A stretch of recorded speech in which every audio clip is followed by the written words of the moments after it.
Nia got her first real paycheck at 26, a marketing coordinator role, $54,000 a year. Not rich, but enough.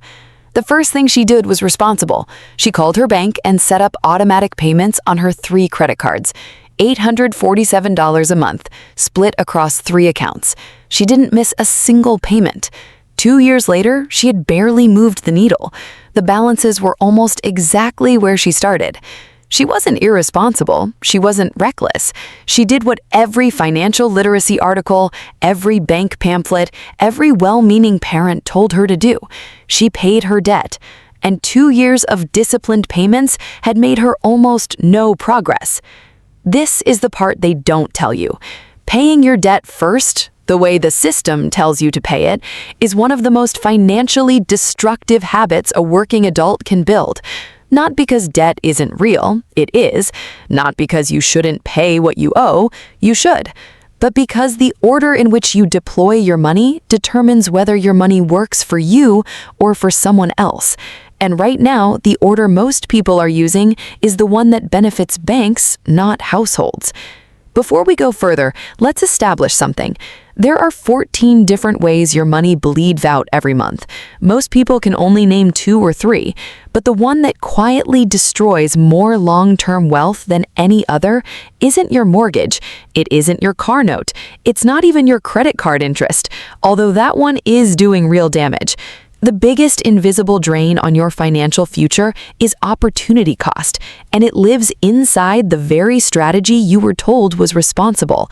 We'll get to exactly what that means in a few minutes, but first, you need to understand how Nia got trapped. Nia had $54,000 coming in. After taxes, she was taking home about $3,600 a month. Her rent was $1,100. Her car insurance, utilities, groceries, and phone bill ate another $900. That left $1,600 of what you might call breathing room. She sent $847 of that straight to her credit cards. That's not recklessness, that's devotion. She was doing everything right by the playbook. But here's what the playbook never explains. Her 3 credit cards had a combined balance of $11,400. The average APR across them was 21.7%. That means every single month, roughly $206 was being added in interest charges alone. Her $847 monthly payment was only clearing about $641 of actual principal. At that rate, it would take her 4 years and 3 months to pay off that $11,400, and she would pay nearly $5,200 in interest across that period. Not the debt, just the cost of carrying it. That's the first layer most people never calculate. But here's the second layer, and this one is darker. While Nia was sending $847 to her creditors every month, the bank wasn't just collecting interest. It was using her payment history to assess her profile. Good payment history, low risk, stable income. That made her an ideal candidate for a credit limit increase. 6 months in, one of her cards offered to raise her limit from $4,500 to $8,500. The letter called it a reward for responsible behavior. What it was an invitation to reload. Studies show that 40% of consumers who receive a credit limit increase carry a higher balance within 6 months. The product isn't the credit card. The product is the revolving debt cycle, and Nia was being recycled. Now I want you to meet Kwame. Same city as Nia, same income bracket. He started his job 1 month after she did. He also had $11,400 in credit card debt. He also had the same $1,600 of breathing room after fixed expenses.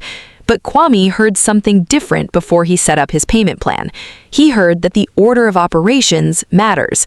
So instead of sending the full $847 to his debt, Kwame made minimum payments of $340 across his cards to stay current and protect his credit score. That left him $1,260 to work with each month. He put $400 of it into a high-yield savings account, earning 4.9% APY. He put $500 into a Roth IRA, and he used the remaining $360 as a cash buffer, money he would eventually redirect back to debt payoff once his financial floor was stabilized. 4 years later, here's where they each stood. Nia had paid off her credit card debt. That's real. That's not nothing. But she had 0 investment accounts, 0 emergency fund. Her net worth outside of her car was essentially flat. She'd spent 4 years running in place.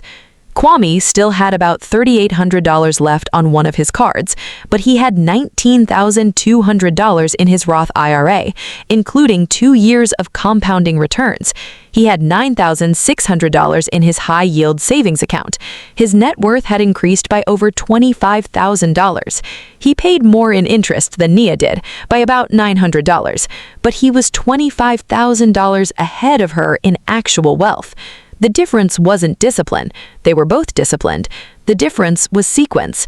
The order you deploy your money is not a detail. It is the strategy.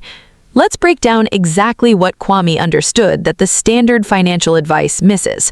The conventional wisdom says pay off high-interest debt first because you can't beat a 21% APR card with any investment. And mathematically, in isolation, that statement is accurate. A guaranteed 21% return, which is what paying off a 21% APR card gives you, is theoretically better than a probable 10% return in the stock market. On paper, the math holds. In reality, that logic has 3 catastrophic blind spots. Blind spot 1, it assumes you have nothing to lose with waiting to invest. Compound interest is not linear. The first 5 years of investing are the most expensive years to miss. A 25-year-old who invests $500 a month and stops at 35 will retire with more money than a 35-year-old who invests $500 a month until 65. That's not a motivational poster. That's math. When you delay investing to pay debt, you are not preserving future wealth. You are permanently surrendering the compounding window that cannot be bought back at any price. Blind spot 2, it assumes your debt will actually disappear if you focus on it. Here's what the credit industry knows about human behavior that the personal finance industry refuses to tell you. The average American household that aggressively pays down credit card debt and carries no emergency savings will reaccumulate that debt within 18 months. Why? Because life happens. A medical bill, a car repair, a job gap. Without a financial cushion, every emergency goes straight back to plastic. Paying off debt without building savings simultaneously is like draining a bathtub with the faucet still running. You feel progress, you're not making it. Blind spot 3, it treats all debt as equally urgent, which is wrong. Not all debt is the same animal. A 24% APR credit card is a financial emergency. A 5.5% student loan is an inconvenience. A 3.2% mortgage is practically free money in an inflationary environment. Pouring your entire financial surplus into a 3.2% mortgage while ignoring a Roth IRA that grows tax-free for 40 years is not wisdom. It's math anxiety dressed up as responsibility. The strategy isn't to eliminate all debt. The strategy is to identify which debt is genuinely destructive and neutralize that specifically while your other capital is working. If this is reframing how you see your money, this is the moment to subscribe to this channel and hit the notification bell. Every week, we break down the exact mechanics behind financial systems that were not designed to explain themselves to you. This is one of those systems. Let's now talk about the exact framework Kwame used and what you can implement starting this week. It's called the Financial Triage Method, and it has nothing to do with your feelings about debt. It's purely operational. Step 1, separate your debt by cost, not by balance. Most people want to eliminate the biggest balance first because it feels significant. That instinct is emotionally understandable and financially counterproductive. List every debt you carry and sort it, not by balance, but by interest rate. Your highest rate debt, anything above 15%, is what we'll call a bleeder. Bleeders require focused attention. Everything below 8% is what we'll call dead weight. Dead weight should be managed with minimum payments while your remaining capital is redeployed elsewhere. Step 2, build your floor before you build your ceiling. Before you pay a single extra dollar toward any debt, you need $1,000 to $2,000 in liquid cash that is untouchable, not invested, not in a CD. liquid, in a high-yield savings account, earning something while it waits. This is your circuit breaker. Without it, any financial disruption gets absorbed by a credit card and you are back to where you started. The floor comes first, every time, without negotiation. Step 3. Fund the tax-advantaged accounts before attacking debt. This is the step that feels wrong to the conventional mind, but listen to the numbers. If your employer offers a 401k match and you are not contributing enough to capture it, you are declining free money to pay a bank. A 100% match on the first 4% of your salary is a guaranteed 100% return on that capital. There is no debt interest rate that competes with a guaranteed 100% return. Capture every dollar of employer match before you send a single extra payment to any creditor. After the match is captured, fund a Roth IRA up to the contribution limit if your income qualifies. The tax-free growth compounding over decades is a mathematical advantage so large it dwarfs the cost of carrying moderate interest debt during the accumulation period. Step 4. Now attack the bleeders with everything you have left. Once your floor is built and your tax-advantaged accounts are funded, you redirect the remaining surplus toward your high-interest debt using the avalanche method. Highest rate first, regardless of balance size. Not the snowball method, not the feel-good method, the mathematically correct method, which is the avalanche. The snowball gives you psychological wins. The avalanche gives you more money. Pick money. Step 5. Do not close the accounts you pay off.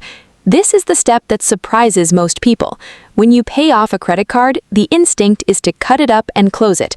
That feels decisive. What it actually does is reduce your total available credit and compress your total credit utilization ratio, the percentage of available credit you're currently using. A higher utilization ratio lowers your credit score.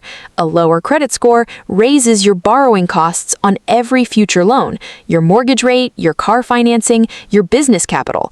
Keep the accounts open. Keep a small recurring charge on them, a streaming subscription, a gas purchase, and pay the balance in full each month. The account stays active, your utilization stays low, your score climbs. Now let's come back to Nia. After year 4, Nia discovered Kwame's approach through a conversation that changed her perspective completely. She was frustrated. She'd paid off her debt and had nothing to show for it in terms of wealth. He explained the framework. She restarted. She began capturing her employer match, opened a Roth IRA, and rebuilt her emergency fund. She was 4 years behind. Not financially destroyed, but 4 years behind. That gap represents roughly $47,000 in potential wealth at a standard 8% annualized return by the time she reaches retirement age. The cost of following the wrong playbook was not abstract. It was $47,000. There are people managing institutions who depend on you not knowing this. Banks profit when you carry revolving debt. Credit card companies earn 18 to 27% annually on every balance you maintain. The financial advice ecosystem, the pamphlets, the credit counseling services, many of the popular financial personalities operates with an implicit bias toward debt elimination because debt elimination feels virtuous, engages engagement, and does not threaten the credit industry's business model. Telling you to build investment accounts while carrying moderate debt is more mathematically sound. It is also less emotionally satisfying. Emotional satisfaction is the product that keeps people engaged with conventional advice.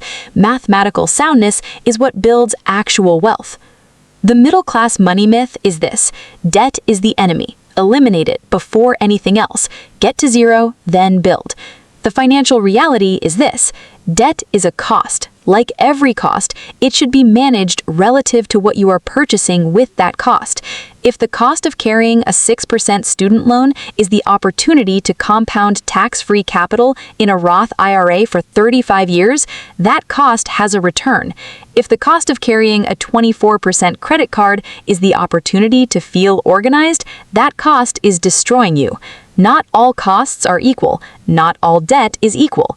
And the strategy that treats them as equal, dump everything on debt, then invest, is the strategy that keeps working adults financially stagnant for a decade while their capital sits idle in someone else's interest calculation.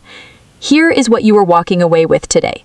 Separate your debts by interest rate, not by balance or emotion.